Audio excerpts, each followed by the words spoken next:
Boa noite, alunos do segundo ano. Aqui é a professora Paloma Moreira. Vamos para a nossa primeira aula remota de filosofia. Os assuntos tratados hoje estão nas unidades 1 e 2, entre as páginas 2 e 16 do material de vocês. O assunto é ética e existência da ética, tá?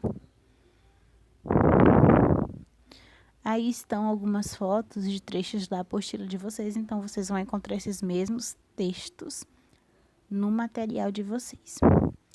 Ética e moral. A diversidade de interpretações nos faz compreender que todos nós, direta ou indiretamente, estamos envolvidos com alguma problemática moral. Isso porque a ética é uma coisa comum do dia a dia. Inclusive, é bastante comum nós vermos as pessoas dizerem: fulano de tal não tem ética. Mas, afinal de contas, o que é ética? E o que é moral? Será que eles dois são sinônimos? Vamos ver aqui no texto. Moral e ética são sinônimos derivados do latim e do grego, respectivamente. Significam a arte de escolher um comportamento, decidir por valores, distinguir o bem do mal, o certo do errado, o justo do injusto. Então, moral vem do latim, enquanto ética vem do grego, mas significa basicamente a mesma coisa, a nossa habilidade entre decidir o que fazer e o que não fazer, o que é permitido e o que é proibido, certo? Moral, do latim mos ou mores, que significa maneira de se comportar regulada pelo uso e costume, e de morales, adjetivo que se refere a costumes. Assim, moral é um conjunto de regras de conduta admitidas em determinada época por um grupo de homens. Nesse sentido, o homem moral é aquele que age bem ou mal na medida em que acata ou transgride as regras do grupo. Então, o que é ter moral? É você agir de acordo com o comportamento que é esperado por um grupo, certo? No caso, quando você, por exemplo, age de uma maneira ruim dentro da sociedade, praticando um ato de corrupção, você está fazendo uma coisa que é imoral, porque você está adotando um comportamento que é tido como errado para a sociedade. Então, você está sendo imoral. A mesma coisa, se alguém andar sem roupa por aí, tá? É uma espécie de falta de moral, tá? É por isso que a gente costuma dizer uma imoralidade. Porque nós sabemos que existe o costume de se andar trajado no meio da sociedade, se andar vestido. E lógico que quem transgride esse tipo de conduta vai ser mal visto, vai estar violando a moral. Ética vem do grego ethos, que significa o conjunto de costumes instituídos por uma sociedade para formar e regular a conduta de seus habitantes. Assim, a ética é a ciência da conduta, do fim para o qual a conduta dos homens deve ser orientada e dos meios para atingir tal fim. Ciência que toma por objeto imediato juízos de apreciação sobre os atos qualificados como bons ou maus para uma sociedade. Então, ética, que tem um significado bem parecido com moral, como vocês já viram, é um conjunto de costumes instituídos, ou seja, costumes adotados por uma sociedade, por um grupo de pessoas. Ok?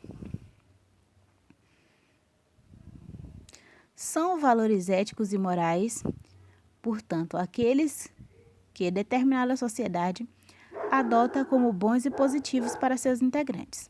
Algumas ações apresentam sinais de valores éticos e morais e podem ser consideradas justas, injustas, certas, erradas, boas ou más. Então, digamos que ética e moral são espécies de comportamento, tá? De conduta que as pessoas devem ter em sociedade.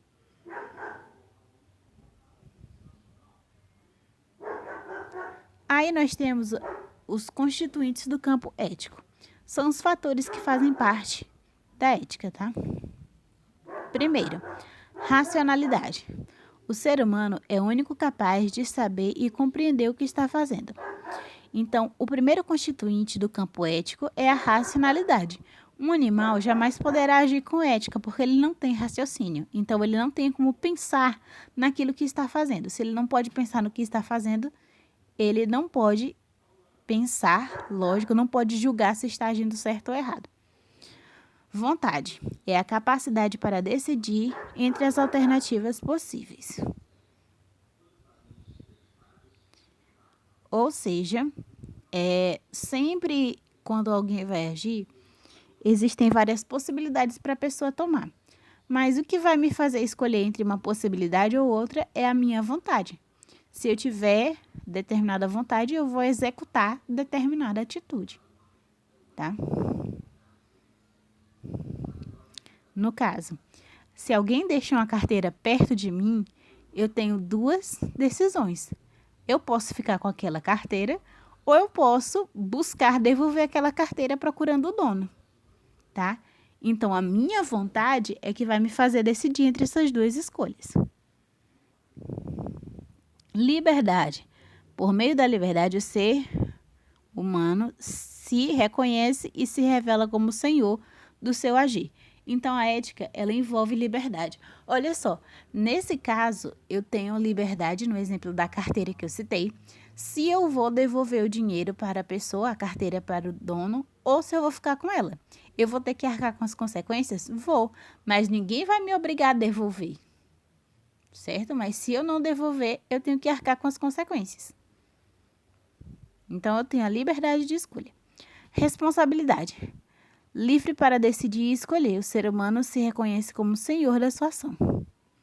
Então, no caso, responsabilidade é basicamente a consequência das minhas escolhas. Quando eu escolho, tá? Eu tenho que arcar com as consequências da minha escolha. Então, aquilo faz parte da minha responsabilidade. Eu sou responsável pela escolha que eu fiz.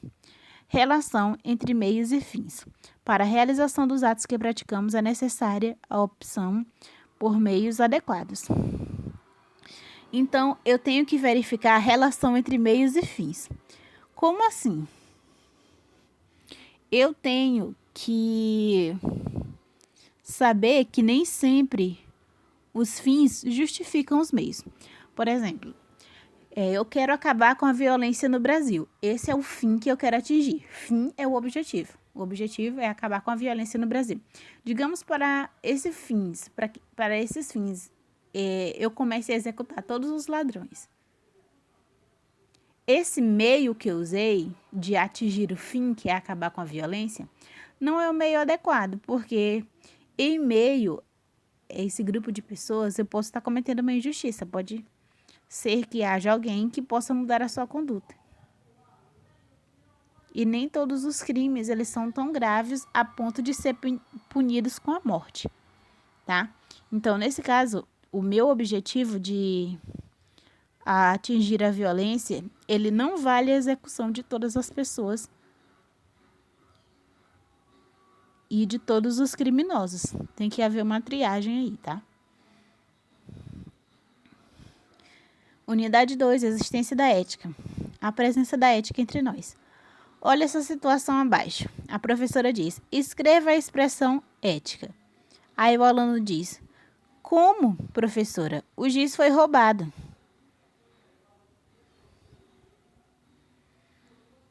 Então, ali nós percebemos que a ética e a falta de ética são comuns no dia a dia. É comum nós tratarmos de ética, assim como é comum também nós percebermos as consequências da falta de ética na sociedade. Bem, toda a corrupção que nós percebemos, desvio de dinheiro público, são nada mais, nada menos do que consequências da manifestação da falta de ética dos nossos governantes. Agora vamos ver os tipos de violência. Nós temos 4 tipos principais de violência, tá?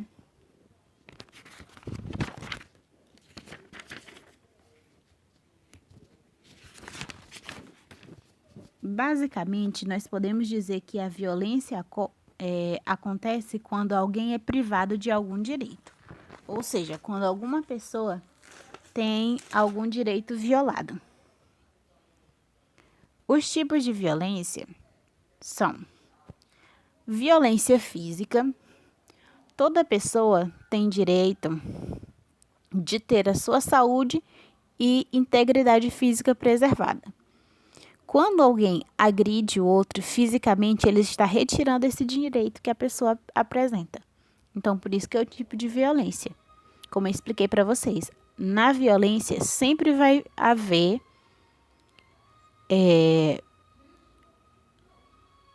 sempre a pessoa que sofre violência, ela vai ter algum tipo de direito ferido, tá? Violência indireta.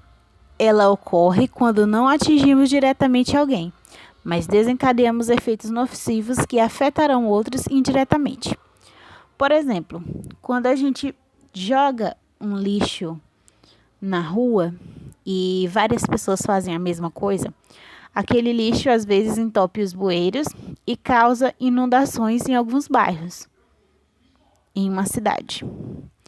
Quando nós jogamos o lixo naquele local, sem perceber, nós estamos cometendo uma violência indireta, porque nós estamos tirando o direito de moradia das pessoas, o direito de moradia digna. Porque a sua ação, indiretamente, ela vai estar provocando um prejuízo à pessoa. Tá? Então, é um exemplo de violência indireta, perdão.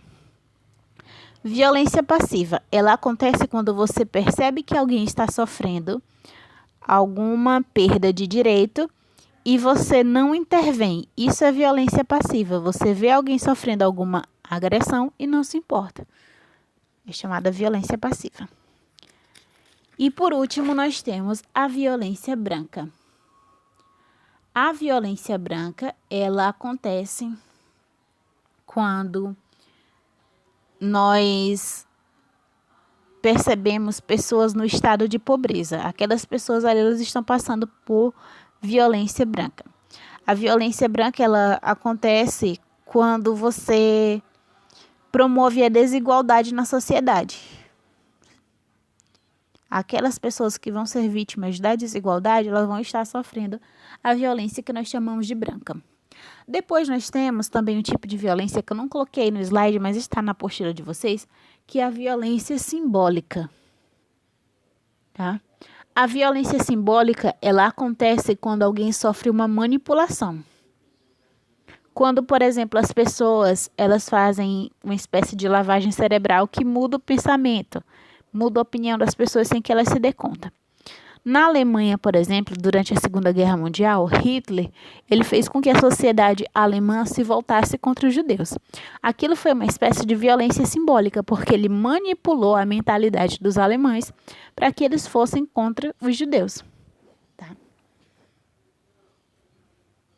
Essa foi a nossa aula. Obrigada pela atenção de vocês. Fiquem com Deus.